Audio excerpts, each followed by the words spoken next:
Hi, this is Ruth Theresa with One Inspiring Woman, and today I have a great Ruth Theresa question.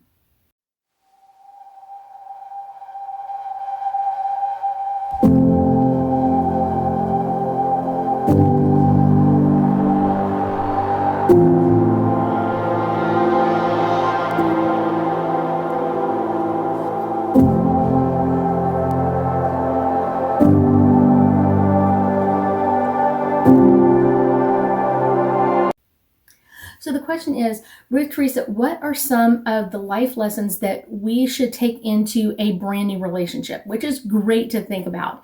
So one of the things I would say is kind of literally, what are the things that you should know prior to getting into a new relationship? And this kind of comes down to like your different abilities and how you deal with other people. So I would say lesson number one is be yourself. And this would be most difficult for clairsensitives because clairsensitives are kind of all about like giving and taking care of others. And it's really important that we also take care of ourselves, but be yourself in that, but also kind of keep your separation. Like, don't just fall into this person and kind of like, oh my gosh, it's all about them. Think about you. And a lot of times, like a clairsensitive kind of picks up on your attraction to them, but they also pick up on their attraction to you. So then they're kind of like, oh, they double love me, so I need to put in more love. And it kind of just turns into this kind of chaotic situation where it's not really healthy for the clairsensitive, and the other person may be like, oh my gosh, you're overwhelming me with all of this. So it's really important to do that. One of the things is, second one is really listen to what the other person has to say. And this is more of a clairaudient thing. And so really listen and listen for the energy behind what they're saying. If they're talking about their ex, they're talking about their family, they're talking about things that have happened to them, push yourself out of the situation, but really listen to their words. Listen to the energy of what they're saying. So many times people will say things and only a clairaudient is going to pick it up. So the other ones really need to be aware of this. But a clairaudient they're almost like channeling their message. So pull out of that for a little bit and kind of really just listen to the words that they're using. How are they choosing to explain this? How are they choosing to really amplify this energy and kind of come into this? It's really important that way. So lesson number 3 is for everyone, and I would say this is more for clairsensitives than anything else, but set healthy boundaries. When we don't set healthy boundaries, it can be really difficult for us to understand where our healthy boundaries are or what should we put into our healthy boundaries. Does that make sense?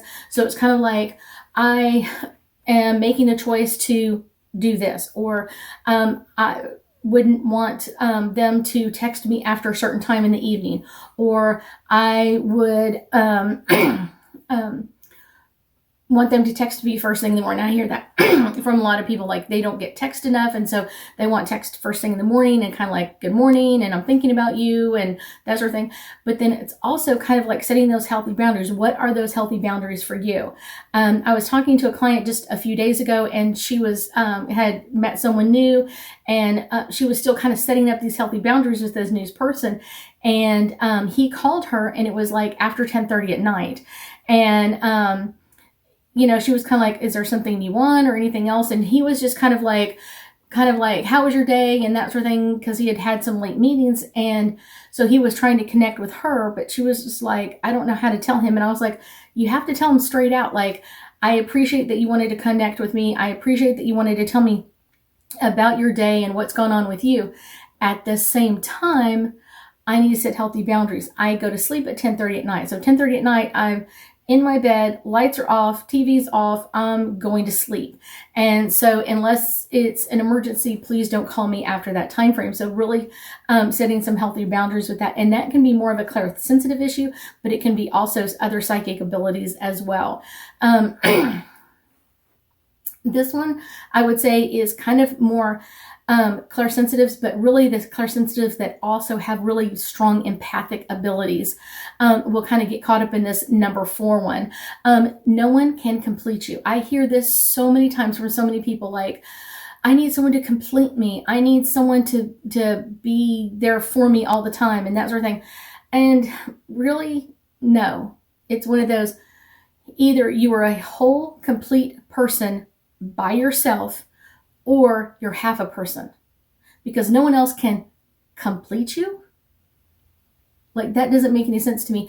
And I hear this a lot when people have gone through divorce and they have a child. They'll be like, well, my child is my whole world. And I understand what you're saying, but you're really not dealing with that energy very well, because then when you start dating again, this child goes, wait, I'm your other half. I'm your whole world. And now you're bringing someone else in. So that doesn't make any sense to them. And that causes a lot of issues for the children, for the other partner coming in, and it can also tons of issues for you as well. So you are a whole, complete person all by yourself, without anybody else there or anybody else around. So that's really, really important to understand that. And then to teach your kids that as well. Like, you're a whole, complete person. If someone comes else into your relationship, it's just making everything better. It's like whipped cream on top of ice cream. It's just kind of like, it's just bringing it to that next level. It's just adding to all of us, because it's one of those, so many times, like I said, when people go through divorce, they'll put that child like, she's my whole world, or he's my whole world. And then when you start dating someone new, then everybody gets really confused in this relationship. Number 5, I hear this a lot, probably more with clairaudient, a little bit with clairvoyance, a little bit. But it's one of those, don't lose yourself in someone else. In a relationship, you should be the same as you were without a relationship. That person, like I said, should just enhance what's already going on in your life. That person should be already part of what's going on. So don't feel like you're going to lose yourself, or kind of setting some healthy boundaries as well. But it's one of those, making sure that you are the same person. Don't change your personality. Don't change how you dress or how you talk or anything else for someone else. This is a really important one. And like I said, I see this with clairsensitives, but it can also be a clairaudient, clairvoyant, because it's like that energy kind of like just empathically pushes us in there, and we feel like we need to be in that relationship and kind of lose ourselves in it. And it's one of those, like, they need to be a whole person and you need to be a whole person. So idea number 5 is, this one's really important, and kind of for everybody. All sensitive abilities. No is a complete sentence all by itself. When you say the word no, it is a complete sentence all by itself. It doesn't require explanation. No, I don't want pizza this evening. No is a no. When you are in a relationship with someone and they start negotiating with you, like you've already said, no, I don't want pizza this evening. I want something else. And they start, well, I really, really wanted pizza, and I've been craving pizza all this time. They're telling you is, I haven't accepted your no, and I'm going to compete with you to get you to do what I want. And that's not any type of relationship for anybody. And so when someone starts doing that, it's one of those, they're not respecting you, and they're really not respecting themselves. So that's a really important one. Like, to me, that's a game changer. I'm not dealing with that one at all, because so many times people, when they say no, it becomes like a competition. I need to get you to change your mind. And it really isn't. No is a complete sentence all by itself. Let's see. Number 6 is, see everything as a learning experience. Everyone is your personal tutor. I have learned this so many times, even when I'm around little kids, when I'm around my family, when I'm around even just the dogs that we have and the cats, when I'm around there, like, everything is a learning experience, and everyone and everything in your world is your tutor, and it's teaching you something. This evening, my husband and I went out and we had dinner out, and we were at Benihana's, and we were having dinner, and there was a little boy across the table from us, and he was probably about 6 or 7 years old, and it was his first time at Benihana's. So actually, instead of watching the cook do his stuff, I was watching this adorable little boy and all of the energy that he had and the excitement for it. And I just thought, like, wow, he's excited about everything. That's a tutor session. when I was sitting there eating my meal and watching him be so astounded when, he's cutting up things and he's chopping up things and he's doing this, and he's caught the onions on fire and all that kind of stuff. That was a learning experience for me, to be in the moment. Don't think, oh, I've seen this so many times, it's boring. I was watching it through his eyes, and what an amazing personal tutor he was. Just amazing, just amazing. So let's do our next one. One of the things that's really important, and I see this kind of more with empathic people. Sometimes it's a clairsensitive issue as well. Kind of clairsensitive is here and empathic is underneath it. But people that are very empathic, they're kind of almost channeling the other person's energy. But the next one is, I think this is number 7. Don't put someone in priority in your life when they're not putting you as a priority in their life. So many times I have had this with friends, I've had this with relatives, I've had this with love interest in my life that is really important to understand is when you're in a relationship, that person needs to make you as much of a priority as you are putting a priority in as of them in your life. Does that make sense? Okay. So if I'm making them a priority in my life, when they're calling, I'm picking up the phone. When they're texting or calling me, I'm picking up the phone and I'm communicating with them. But if they're not doing the same to me, that's a no-go. And I don't mean like one time like, oh, they're having a meeting and they didn't answer. I mean, the majority of the time, if I'm calling and they're not answering, that's telling me something. Does that make sense? So it's like they should be a priority in your life and you should be just as much a priority in their life. And that's really, really important. My next one is something that I love to teach people. This is kind of one of my special ones. I think this is number 7. Every relationship in your life is an equal sign. You are just as much to blame as the other person if everything goes well, and you're just as much to blame if something goes wrong. It's an equal sign. If something goes right, it's both of you. And if everything goes wrong, then it's both of you. When anybody goes, oh, it's all their fault, or it's all their person, or it's all her, it's all him, it's all everything else, when they're blaming everything else on someone else, you know something's wrong. That relationship is always an equal sign. Everybody has to give the same amount.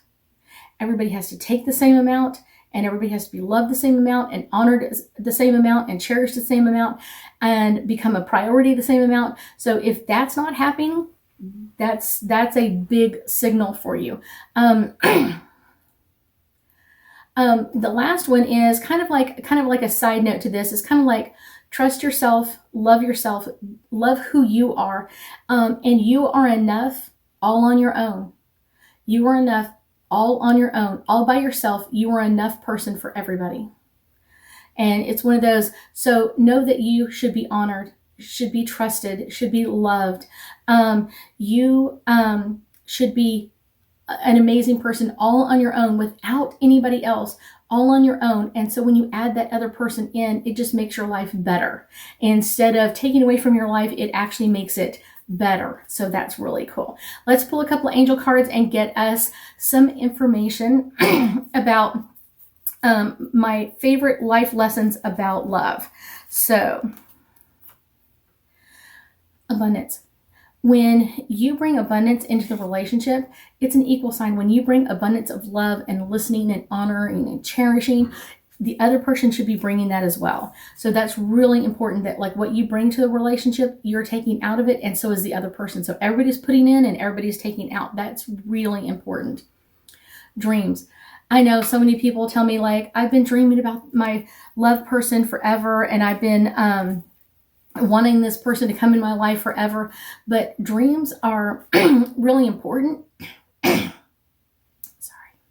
Dreams are really important. And they are amazing to be around. But one of the things that I will tell you is everybody has faults. Everybody has lumps and bumps that they don't like, or things that they wish they had never done, or things that they wish they had learned the lesson on a lot sooner. So everybody has that. Everybody who has a history. And so that's just part of everything. So don't just go into that Cinderella mode of like, they have to be this perfect person constantly, because that's not truthful, and it's not allowing you to be who you are either. So make sure that you're allowing them to express themselves, to get upset and angry, and listen to them and help them find a way through that. And listening to them is one of the best ways to help someone else. The next one is guardian angels. I start praying for any time I am in a relationship with someone, friendship-wise, with other people, of course, for my husband and my children as well. But I talk to their guardian angels all the time, and I pray for them constantly, to have a safe trip on the road, to find good people in their lives, to work with a great company, to be happy with what they're doing. All of those things are great things to bring into any relationship, and guardian angels are the way to do that. I thank you so much for joining me today, and I know that we'll be talking again soon.